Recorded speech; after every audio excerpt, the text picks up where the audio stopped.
1월 31일 수요일 새벽 기도회를 시작하겠습니다. 사도신경을 고백하시고 찬송가 368장을 부르신 후에 하나님의 말씀을 함께 나누겠습니다.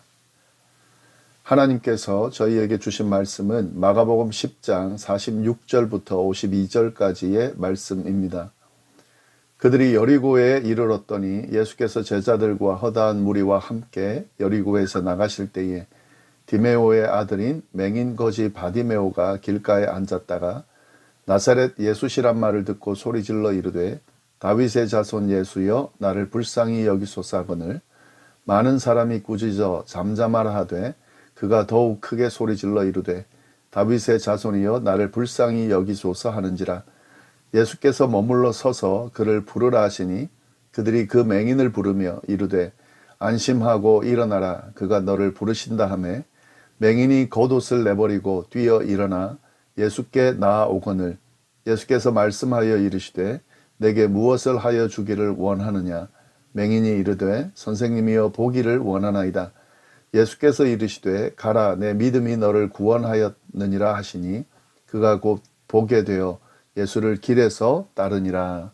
아멘. 예루살렘을 향해서 가고 있는 예수님과 제자들은 여리고에 이르게 됐습니다. 이 여리고는 예루살렘에 들어가기 전에 마지막으로 들르게 되는 도시인데요. 이제 예루살렘의 여행이 막바지에 이르렀다는 것을 알 수가 있습니다. 오늘 본문은 이 여리고에서 있었던 사건을 기록하고 있습니다.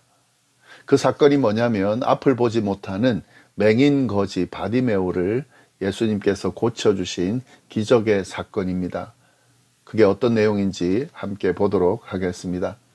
46절 47절 말씀입니다. 그들이 여리고에 이르렀더니 예수께서 제자들과 허다한 무리와 함께 여리고에서 나가실 때에 디메오의 아들인 맹인 거지 바디메오가 길가에 앉았다가 나사렛 예수시란 말을 듣고 소리질러 이르되 다윗의 자손 예수여 나를 불쌍히 여기소서 하거늘. 예수님과 제자들이 많은 사람들과 함께 여리고를 떠나려 할 때네요. 떠나려 할 때에 거기 앉아있던 맹인 바디메오가 나사렛 예수가 지나간다는 말을 듣게 됐습니다. 그 말을 들은 바디메오가 예수님을 부르면서 다윗의 자손 예수여 나를 불쌍히 여기소서라고 소리치기 시작했다 하는 내용입니다. 여기서 우리가 몇 가지 독특한 부분을 발견할 수 있는데요. 지금 첫 번째로 이 고침을 받은 맹인이 누군지가 분명하게 언급되고 있습니다. 그는 바디메오였습니다. 물론 이 바디메오는 이름이 아닙니다. 이 앞에 말했듯이 디메오의 아들 바디메오라고 할 때 이 디메오의 아들이라는 뜻입니다. 바가 아들이라는 의미인데요. 이름이 없는 사람인 거죠. 누구의 아들이다라고만 불려지는 사람인 겁니다. 예. 그렇지만 그가 누군지는 분명하게 언급되어 있습니다. 디메오의 아들 바디메오라는 거죠. 이 마가복음에 보면은요, 예수님께 치유받은 사람이 누군지가 언급이 안 돼 있습니다. 유일하게 이 바디메오만 누군지가 밝혀져 있습니다. 그건 그만큼 이 마가복음 내에서 중요하게 여겨지는 그런 인물이다라는 의미입니다. 두 번째로 이 독특한 점 뭐냐면 처음으로 예수님께서 메시아라는 사실이 공개적으로 드러나고 있다는 겁니다. 바디메오는 예수님을 다윗의 자손 예수다라고 불렀습니다. 분명히 사람들이 바디메오에게 나사렛 예수가 지나간다라고 이야기했고 그는 그렇게 들었습니다. 근데 그가 예수님을 부를 때는 다윗의 자손이다 이렇게 불렀다는 거죠. 이 다윗의 자손이라는 표현은 아무렇게나 쓰여지는 표현이 아니고요. 구약에서 메시아를 칭할 때에 사용되었던 표현입니다. 그러니까 다윗의 자손이다라고 부른다는 것은 메시아다라고 부르는 것과 같은 의미가 있는 거죠. 그래서 바디메오가 지금 다윗의 자손이다라고 불렀다는 것은 예수님을 지금 메시아다라고 부르는 것과 같은 거라는 거죠.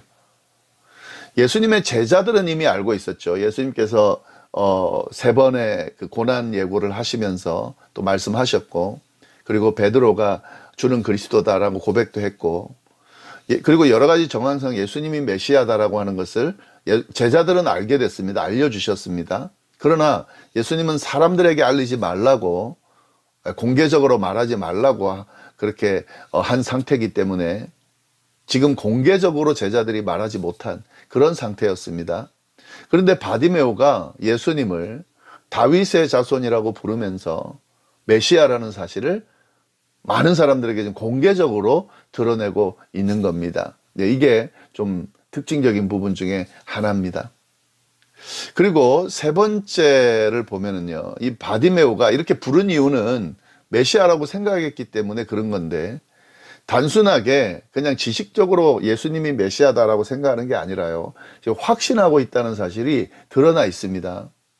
48절 말씀 보시면 이렇게 돼 있죠. 많은 사람이 꾸짖어 잠잠하라 하되 그가 더욱 크게 소리질러 이르되 다윗의 자손이여 나를 불쌍히 여기소서 하는지라.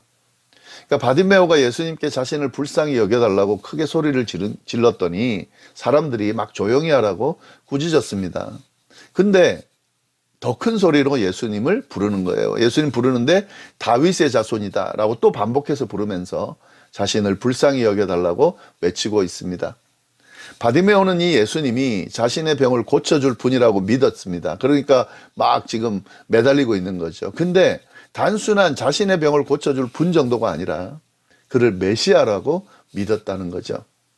이 메시아에 대해서 예언한 선지서를 보면은요, 항상 포함되는 내용이 있는데, 메시아가 왔을 때 일어나는 일 중에 하나인데, 그게 뭐냐면 눈먼 자가 눈을 뜬다라고 하는 거죠. 이사야에 나오는 그 예언에 보면 메시아가 오면 눈먼 자가 눈을 뜨게 될 거다라고 돼 있습니다.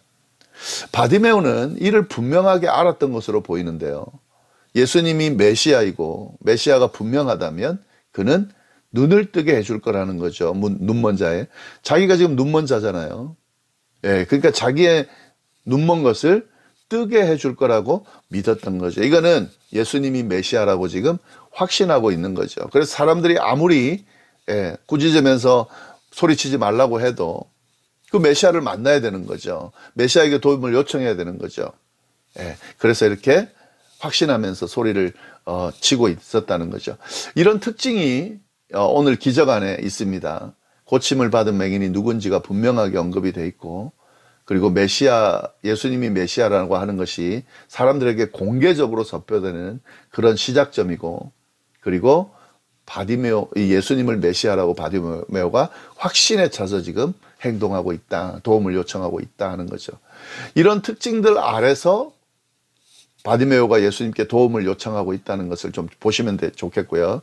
그리고 예수님이 이에 어떻게 반응하시는지 보면 49절 말씀입니다. 예수께서 머물러 서서 그를 부르라 하시니 그들이 그 맹인을 부르며 이르되 안심하고 일어나라 그가 너를 부르신다 하매, 예수님께서는 가시던 걸음을 멈추시고 바디메오를 불러오라 라고 말씀을 하셨습니다. 그러자 사람들이 바디메오에게 안심하고 일어나라 그가 너를 부르신다라고 말해줬다는 거죠. 이 지금 사람들이 많았기 때문에요, 아마도 예수님의 눈에는 바디메오가 보이지 않았을 겁니다. 그러나 그의 외침을 듣고, 그 소리를 듣고 그가 누군지 확인하기 위해서 그를 부른 겁니다. 이렇게 예수님이 부르신다는 말을 바디메오가 딱 들었습니다. 어떻게 반응했을까요? 지체하지 않고 예수님께 나갔다고 되어 있습니다. 50절 말씀, 맹인이 겉옷을 내버리고 뛰어 일어나 예수께 나와오거늘. 뛰어 일어나, 이 말은 벌떡 일어났다는 거죠. 지체하지 않고 기다렸다는 듯이 일어난 것을 묘사한 겁니다. 그리고 또 벌떡 일어났는데 여기서 한 가지 주목할 것은요, 그가 겉옷을 내버리고 예수님께 갔다라고 되어 있습니다. 이 겉옷이라고 하는 것, 이 당시 팔레스틴 지역의 특징 중에 하나가요, 이 겉옷은 가난한 사람들에게 생명을 유지하게 하는 최후의 소유물입니다. 그러니까 다 버려도 이 겉옷은 버릴 수가 없는 거예요. 왜냐하면 그 자체가 바로 생명을 상징하기 때문에 그렇습니다. 그러면 겉옷을 내버리고 예수님께 갔다에 무슨 말이냐면 자기의 모든 걸 다 버리고 예수님께 갔다는 의미가 있고, 심지어는 생명과 연결될 수 있는 것도 버리고 예수님께 나갔다라고 하는 의미가 이 안에 담겨 있는 겁니다. 그만큼 예수님을 메시아라고 확신했기 때문에 모든 것을 다 버리고 예수님을 당연히 쫓게 되는 거죠. 자신의 눈을 고쳐줄 거라고 믿었기 때문에요. 네, 그 이상의 의미를 아마 생각했기 때문에 그럴 수 있었다고 볼 수 있는 거죠. 이 모습은 이 앞에 본문에서 나왔던 이 부자 청년과 아주 대조를 이루고 있습니다. 예, 우리가 나누지는 않았는데요. 이 부자 청년에 대한 예수님과 만나는 장면이 나옵니다. 10장 17절부터 31절까지의 내용이 그 내용인데요. 영생을 얻기 위해서 부자 청년이 예수님을 찾아오죠. 그랬더니 예수님께서 가지고 있는 모든 것을 다 버리고 예수님을 따르라 라고 이야기했는데 그 말씀에 순종하지 못하고 그는 고민하며 떠나갔다 하는 내용입니다. 예, 그런데 이 맹인 바디메오는 떠나가지 않은 거죠. 물론 뭐 버릴 것에 차이가 있죠. 재물이 엄청나게 많은 사람과 아무것도 가진 것 없는 겉옷만 하나 있는 사람과는 차이가 있겠지만, 그러나 그걸 바디메오 입장에서는 그 모든 거였기 때문에요. 그 버리고 수 있다고 하는 것은 차이가 있는 거죠. 메시아를 눈앞에 두고 가지고 있는 재물 때문에 포기하지 못해서 메시아를 떠난 사람과 자기의 겉옷 모든 걸 버리고 예수님을 쫓은 사람이 지금 대조되면서 이 10장 안에서 같은 장 안에 기적이 언급이 되고 있는 거죠. 예, 이렇게 예수님께 나아온 그 바디메오에게 예수님께서 뭘 원하시는지를 물어보셨습니다. 51절 예수께서 말씀하여 이르시되 내게 무엇을 하여 주기를 원하느냐? 맹인이 이르되 선생님이여 보기를 원하나이다.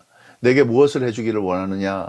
예수님 물으시니까 보기를 원한다. 분명하게 말씀하고 있는 겁니다. 지금 보기 원하기 때문에 예수님을 찾은 거죠. 그리고 그 소원을 이야기하고 있는 겁니다. 그러나 이렇게 구체적으로 요청할 수 있었던 이유, 아까도 말씀드렸지만 메시아는 눈을 뜨게 해주는 분이라는 걸 믿었기 때문에, 예수님께서 메시아라고 믿었기 때문에 분명하게 요청하고 있습니다. 이 요청에 예수님은 고쳐주셨죠. 52절 예수께서 이르시되 가라 내 믿음이 너를 구원하였느니라 하시니 그가 곧 보게 되어 예수를 길에서 따르니라. 가라 내 믿음이 너를 구원하였다. 이 바디메오의 믿음을 귀하게 여긴 거죠. 특히 자신을 메시아로 믿는 그 믿음을 귀하게 여긴 겁니다. 그래서 예수님께서 고쳐주신 거죠. 우리가 여기서 한 가지 주목할 부분이 있는데요. 이 고침을 받은 보게 된 바디메오가 그 다음에 어떻게 했냐는 거죠. 뭐라고 되어 있습니까? 그가 곧 보게 되어 예수를 길에서 따르니라. 예수를 길에서 따랐다는 말은 뭐냐면 예수님을 따라 길을 나섰다는 의미입니다. 예수님의 제자가 되었다는 거죠. 그러니까 고침을 받은 바디메오는 예수님을 따르는 제자가 됐다는 거죠.